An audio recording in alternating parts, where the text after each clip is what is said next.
Aujourd'hui, nous allons voir comment fonctionnent les voitures actuelles. La voiture est constituée d'un châssis métallique rigide. C'est la structure sur laquelle tous les éléments sont fixés. Les voitures les plus courantes sont propulsées par un moteur à combustion interne, appelé aussi moteur thermique, parfois complémenté par des moteurs électriques. Il existe différents types de moteurs thermiques. Les plus courants sont le moteur à essence, qu'on appelle également moteur à allumage commandé, et le moteur diesel. Voyons maintenant comment fonctionne un moteur à allumage commandé du démarrage jusqu'à la conduite. Le moteur thermique ne peut pas démarrer par lui-même, il doit d'abord être amorcé. Ainsi, lorsque l'on insère la clé dans le contacteur de Neumann et qu'on la tourne jusqu'au point de démarrage, on va fermer un circuit électrique composé de la batterie et du démarreur. La batterie de 12 volts va envoyer un courant électrique vers le démarreur, appelé aussi starter. Ce starter est un moteur électrique, il permet d'effectuer les premiers tours du moteur thermique pour l'amorcer.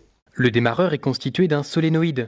Quand on met le contact, il s'alimente en courant et génère un champ magnétique qui va déplacer une fourchette qui permet de fermer le contact de puissance entre la batterie et le moteur électrique pour le faire tourner. Le déplacement de la fourchette permet aussi d'engager le pignon du démarreur sur le moteur thermique pour lui transmettre sa rotation.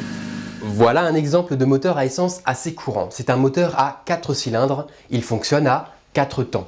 Il est composé d'une structure métallique très résistante appelée culasse. En dessous de la culasse, on retrouve donc les 4 cylindres. Ce sont les chambres de combustion dans lesquelles auront lieu les explosions de carburant. Sur ces cylindres sont branchées des bougies, une bougie par cylindre. Ce sont ces bougies qui, grâce à un courant électrique, émettent une étincelle qui permet d'enflammer l'essence. De nos jours, c'est un système électronique qui contrôle l'émission des étincelles. Au-dessus, on a deux arbres à cames qui permettent l'ouverture et la fermeture des soupapes apportant et évacuant le carburant. Et en bas des cylindres, il y a un vilebrequin qui tourne, entraîné par les pistons lors des explosions. Le pignon du vilebrequin est lié au pignon des deux arbres à cames, soit par une courroie de distribution ou une chaîne de distribution, soit par une cascade de pignons.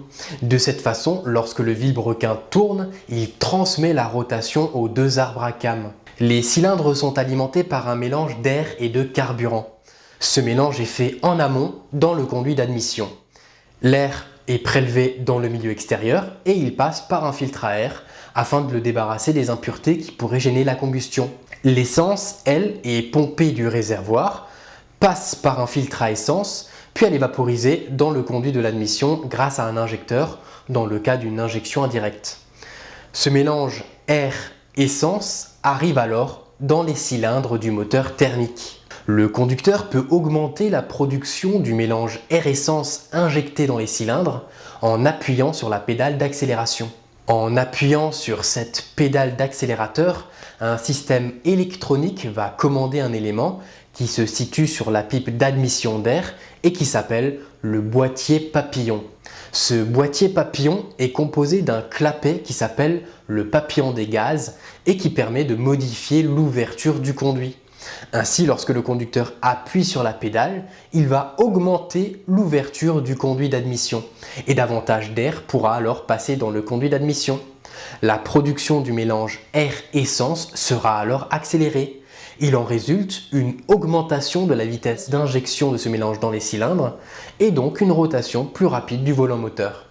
Après que les explosions de carburant se soient produites, les hydrocarbures brûlés sont évacués par les conduits d'échappement. Mais voyons de plus près ce qu'il se passe dans un cylindre. Comme je l'ai dit avant, il s'agit d'un moteur à 4 temps. Dans le premier temps, le piston descend et la soupape d'arrivée de carburant s'ouvre.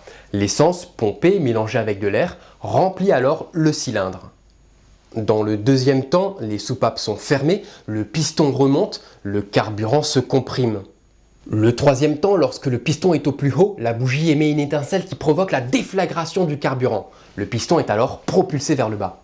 Dans le quatrième temps, le piston remonte et la soupape d'échappement s'ouvre, permettant l'évacuation des hydrocarbures brûlés. Il faut noter que c'est uniquement l'étape 3 qui est génératrice de rotation. Et le cycle se répète ainsi de façon décalée entre chaque cylindre, faisant tourner le vilebrequin. Le vilebrequin entraîne la rotation du volant moteur qui va donc tourner en continu.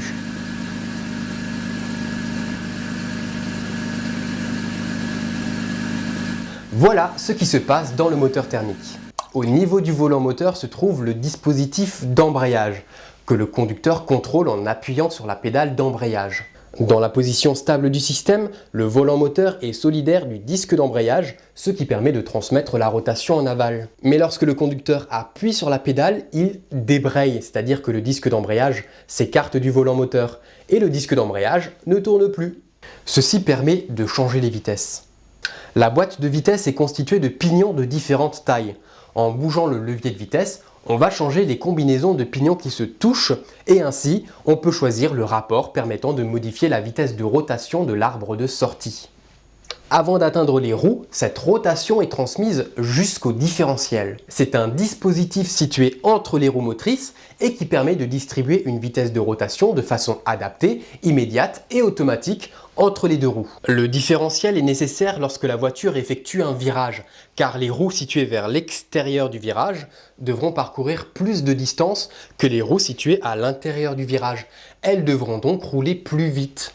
Voilà, nous avons vu de façon très approximative comment fonctionne une voiture à essence. Pour le moteur diesel, le fonctionnement diffère légèrement. Contrairement à l'essence qui nécessite une étincelle pour provoquer la déflagration, le diesel, lui, explose spontanément par auto-inflammation lorsqu'il est comprimé. En effet, lorsque le diesel est comprimé dans les cylindres, il va s'échauffer à des températures de 700 à 900 degrés Celsius et il explose. Il n'y a donc pas besoin de bougies d'allumage dans les moteurs diesel. Par contre, on retrouve des bougies de préchauffage qui s'allument uniquement lors du démarrage du moteur et qui permettent de provoquer des explosions dès les premières compressions de carburant. Ces bougies de préchauffage peuvent atteindre 1000 degrés Celsius en à peine 12 secondes. Ce préchauffage est particulièrement utile pour éviter les pertes de carburant inutiles et donc pour limiter la pollution.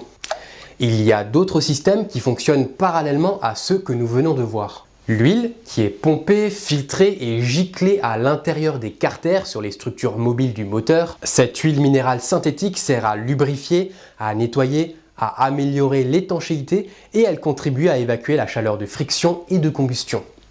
Le liquide de refroidissement, généralement c'est de l'éthylène glycol, qui circule dans le circuit de refroidissement et qui permet d'abaisser la température des éléments qui chauffent, comme les cylindres dans les moteurs thermiques. Ce liquide est refroidi par un radiateur qui se situe généralement tout à l'avant du capot. Le système de freinage. Lorsque le conducteur appuie sur la pédale de frein, il appuie en fait sur un liquide huileux, le liquide de frein. Ce liquide étant incompressible, la pression pourra être transmise via des canalisations jusqu'aux freins à disque, dans lesquels des pistons vont sous la pression pousser des plaquettes contre le disque de frein, freinant alors la roue.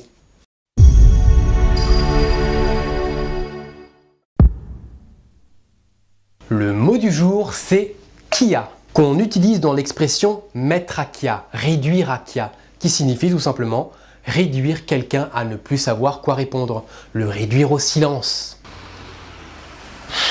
Désolé, j'arrive en retard, ma voiture est tombée en panne sur l'autoroute. T'as pas de voiture. Ah oui, c'est vrai ça. Ah, je t'ai mis à Kia, pas vrai? On se retrouve le mois prochain. Ciao.